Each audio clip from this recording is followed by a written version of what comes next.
Welcome back to the Rebellious Media Conference here in London.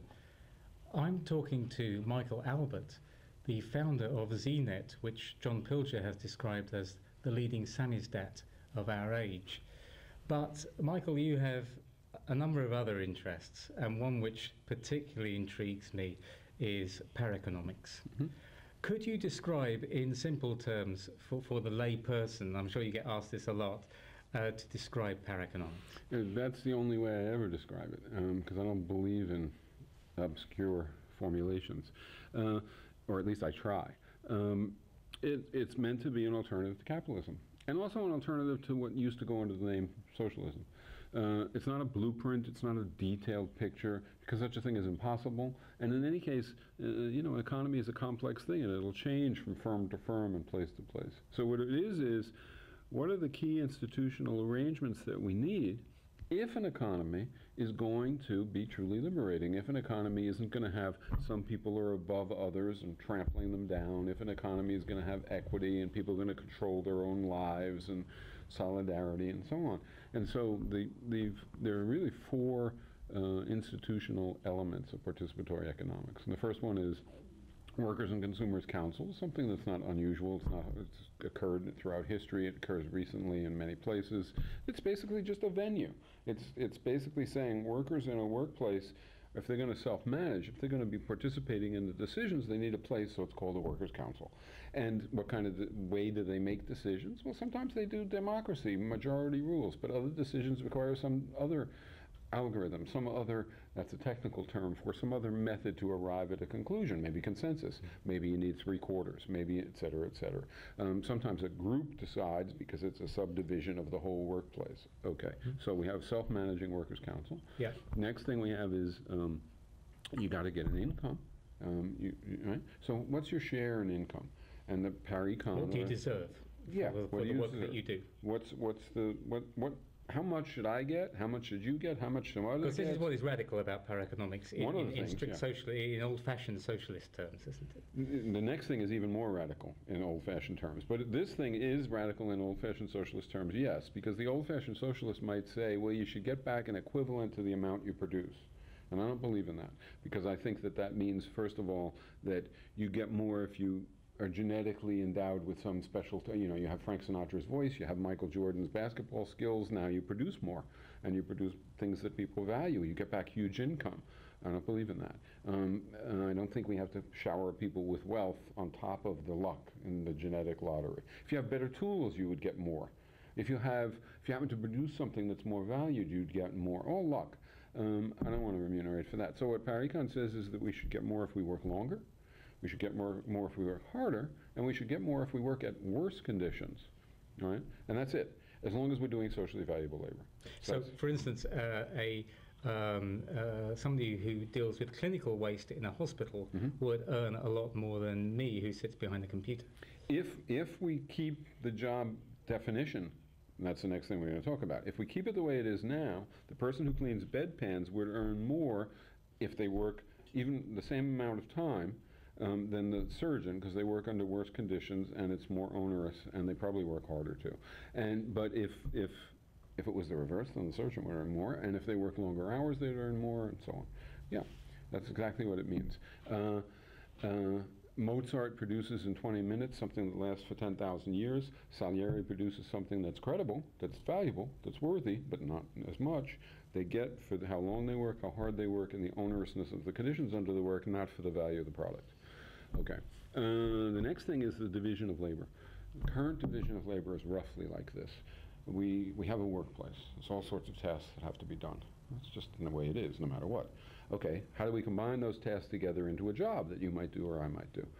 We take only empowering tasks and we put them in a job. And that's one kind of job. We take only disempowering tasks, or almost only disempowering tasks, almost only empowering tasks. We put that into a job. That's another kind of job. About 80% do the second kind, disempowering. About 20% do the first kind, empowering. I think that's a class division. I think that the nature of the work, in other words, our position in the economy is such that the 20%, I want to call them the coordinator class, are empowered by their work and will have their hands on the levers of decision making, will set the agendas, will run the show if there's no owner. If there is an owner, they'll be closer to the owner than to workers. And then the workers down below will be excluded from all that. So we get rid of that. What Parecon says... Get rid of white collar, blue collar, basically. Yes, but it's more than that. It's based on this question of empowerment. And so, and this is very controversial for old-style socialists, we basically say, let's change the way we define jobs. Let's take a bunch of empowering and a bunch of disempowering for every job, so that every job, they're different, they're unique, you do one that suits you, but every job has a mix such that the empowerment effects during the workday is comparable for everybody, so that when we come to the Workers' Council to participate, it isn't the case that 20% have all the knowledge and all the confidence and 80% are just exhausted. Rather, we all come comparably equipped to participate. That's crucial for undoing that division between and hierarchy between a coordinator class and a working class. And I would say that's fundamental to why participatory economics isn't like old-style socialism, because old-style socialism doesn't give you worker self-management. It gives you coordinator class rule. Okay, so I'm not quite getting this in terms of what a week would look like. Yeah. Obviously, we can't any longer talk about an average week, but what a working week might look like. Let's take a doctor. I mean, it's not as if there's some set agenda or anything like that. All that has to happen is you have balance. It's called balanced job complexes. Yeah. So if we take somebody who used to be a surgeon, what happens in a participatory economic hospital? They probably still do surgery because they were inclined to do that. They were good at that. So they're probably still doing some surgery, but now they're also spending some of their week cleaning bedpans or, doing other things that are not so empowering. So on average, the sum total effect of their job during the course of the week is like the sum total effect of everybody else's job. Meaning who? Meaning the person who used to only clean bedpans. That's also gone. There's no such thing as only cleaning bedpans. So the person who used to only clean bedpans after a transformation is now doing other things too, empowering things, maybe doing some surgery or maybe doing something else. So that means they have to get trained. They have to go to good schools too. They have to learn whatever the skill might be that they're going to be doing, whatever the knowledge might be that they're going to be doing. Now, many people will say that's impossible. The 80% are incapable of that. That'll be their criticism of this idea. They'll say, well, it's fair, it's just, be humane. But it's ridiculous because the 80% can't do that kind of work. And that's what we call classism. That's a view that says that the reason why this sector of people is excluded from empowering work, doesn't have dignity, doesn't have these attributes of accomplishment, is because they're incapable. If we look 50 years ago at the United States and we put, let's take the surgeon example, we put all the surgeons in a big stadium, a really big stadium, and we look around, they're all men, right? All of them will say to a man, the reason why there's no women in here is because women are incapable of being surgeons. Sure. They'll all believe it, and in fact many women will believe it, probably well over half. Most women would believe it then too. Of course it was nonsense. The reason why women weren't there was because the thing we call sexism denied them access, denied them the circumstances, denied them the training, and so then it looks like they can't do it, but that's not the truth. There's only so many slots and they're all filled up by men. It's exactly the same for the 80%. The reason why working people aren't doing empowering work isn't because they genetically are incapable of it. It's because they are blasted by a system which robs them of their initiative, of their dignity, which denies them skills, denies them access, and then there's an apparatus which limits the number of people who do that kind of work, and other people get it. So balanced job complexes is the third component of participatory economics. Okay, so I think that's very clear. Now you've been talking about this and promoting it for more than 20 years. Feels like 100.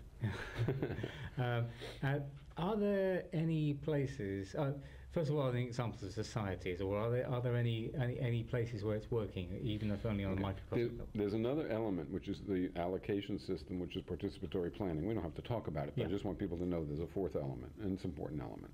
Okay, that's where people agree what the levels are. Allocation is about, here's a workplace, here's a workplace, here's a workplace, here's a neighborhood, here's a neighborhood, here's a neighborhood. How are they entwined? What is it that's allocating, that's connecting them together to determine what goes where, right? It could be markets. It could be centrally planning. Both of those are flawed, horrendously flawed, in my view. And so we come up with something called participatory planning instead. Okay, is there a country that has this? No. There is a country in the world right now that's doing a lot of experiments that are interestingly close in their impetus, and that's actually Venezuela. So this is the famous 21st century socialism, where they're trying to redefine and get away from the centrally planned 20th century model. It's certainly not totally coherent, and they're not using the same words, and they're not, but they are talking about not having markets and not having central planning, and they're talking about some kind of cooperative negotiation of the inputs and outputs across the economy that takes into account the real impact on the ecology and on people and on equity and so on. And that's quite consistent with participatory planning. And they're talking about self-management in workplaces explicitly, and in the rest of society also, in the political sphere also. And they are realizing slowly, and with some opposition from those who fill coordinator class positions, right? They are realizing that you need to change the division of labor to succeed. So that's one thing. Then, other than that, there are many places that are like co-ops. Any co-op is doing some of this, right? Most of the time, they're not doing the balanced job complexes. And yes, most of the time, that ruins them. So somebody who's behind the computer is not doing the cleaning, right? In the co-op, typically, the person who is, there's a person who's making, there's a boss. There are managers, and then there are people doing rote work. So it's very much like a capitalist firm without owners. And they can be completely committed at the outset to real justice and real democracy and everything else. But over time, that division corrupts their desires. The institution overrules their preferences and distorts them. So there are lots of cases like this in various stages of struggle against the implications of their division of labor. But ultimately, I think, in a very real sense, doomed unless they deal with it. Then there are places where it's self-conscious, and it's all of it. So in other words, there's equitable remuneration, and there's worker self-management, and there's balanced job complexes, and the remaining problem is that they operate in a market which puts tremendous pressures on them, but they're self-conscious about it, so they deal with it, and it persists. And there are a lot of experiments like that too, most of which I don't even know about. People start things. I mean, just yesterday, somebody was telling me about in I think it was Oxford, but I'm not sure where. There's a firm starting that does programming and wants to be a participatory economy. And it's only because I'm here that I heard about it. So most of these things I don't even know about. It's just people doing it. Okay. Yeah. Well, Michael, thank you very much for coming on, and we'll be back with another show from the Rebellious Media Conference in London soon.